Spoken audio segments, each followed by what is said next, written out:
چرا نماز نمیخونی؟ نه از راستی بیست و خود را بپرس. چرا نماز نمیخونی؟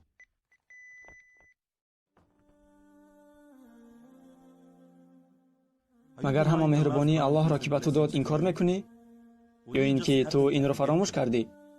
و فکرت الله سزاوار مینه‌داری نیست برای همه چیزهای داده‌اش به تو؟ تصور کن که الله تو را فراموش کند چگونه که تو را فراموش کردی. کی تو را نگاه میکرد؟ کی تو را حمایت میکرد؟ کی به تو کمک میکرد؟ اگر کسی به تو در این دنیا یگان چیزی خورده تحفه کند، تو او را مینه‌داری میکنی، خود را از او قرضدار میحسابی. لیکن چه قدری که الله به تو عطا کند، تو چی این را انکار میکنی؟ مگر چرا نماز نمیخونی؟ چون که نماز خیلی وقت زیادت را میگیرد. تو میتوانی وقتی خود را بیهوده گذرانی در تماشای فیلم، گوش کردن موسیقی، در بازی کردن، لیکن تو 5 دقیقه خود را در آفریدگارت بخشیدن نمیتوانی.